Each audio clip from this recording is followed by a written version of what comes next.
நீங்கள் அடுத்ததாக பார்க்குறதா பார்த்தீங்கன்னா மேங்கோ வெரைட்டிஸில் பார்த்தீங்கன்னா குஜராத்தில் புவிசார் குறியிட்ட ஒரு மாம்பழம்னு ஆசைப்பட்டீங்கன்னா ஒரு சூப்பரான ரகம். இது வந்து பார்த்தீங்கன்னா கேசர் மாம்பழம்னு சொல்லுவாங்க.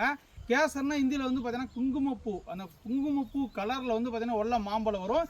நல்ல ஒரு டேஸ்ட்டான மாம்பழம். இதெல்லாம் பார்த்தீங்கன்னா வெளிநாட்டுக்கு எக்ஸ்போர்ட் பண்ணுற வெரைட்டி. ஓகேங்களா, இந்தியாவிலேருந்து பார்த்தீங்கன்னா வெளிநாட்டுக்கு எக்ஸ்போர்ட் பண்ணுற வெரைட்டியில் இந்த கேசர் ரகம் வந்து பார்த்தீங்கன்னா ஒரு முதலீடாக போயிட்டு இருக்குது. யாருக்கெல்லாம் வேணும்னு ஆசைப்பட்டீங்கன்னா சூப்பரான ஃப்ரூட்டி ஸ்டேஜ் பிளான் நிறைய பேர் கிடைச்சிங்கன்னா பெரிய பெரிய பிளான்ட் வேணுங்க. பாருங்கள் எந்த அளவுக்கு இருக்குன்னு எல்லாமே ஸ்டெம்மு, இந்த க்ரோத்து, இந்த பிளான்ட்டோட பாருங்கள் மெச்சூரான பிளான்ட்ஸு எவ்வளோ ஹைட் இருக்குன்னு பாருங்கள். நிறைய கிளைகளோட சூப்பரான பிளான்ஸ் அவைலபிள் இருக்குது. இந்த கேசர் மாம்பழம்லாம் பார்த்தீங்கன்னா காயை வந்து பார்த்தீங்கன்னா நல்லா பெருசாக இருக்கும். பழத்தோட வெயிட் வந்து பார்த்தீங்கன்னா ஒரு 1/2 கிலோ டு ஒரு 800 கிராம் வரைக்கும் வரும். நல்ல ஒரு இனிப்பான மலம் தான். தாராளமாக வீட்டில் ஒரு மாம்பழம் வைக்கணும்னு ஆசைப்பட்டீங்கன்னா தாராளமாக இந்த ரகம் சூஸ் பண்ணுங்கள். நிறைய கொத்து காய் வரும்.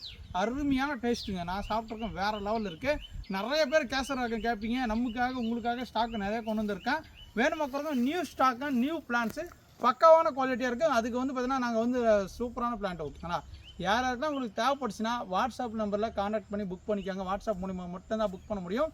மறக்காமல் நான் பேஜை ஃபாலோ பண்ணிக்காங்க. அடுத்த 20 தேங்க்யூ. Bye bye.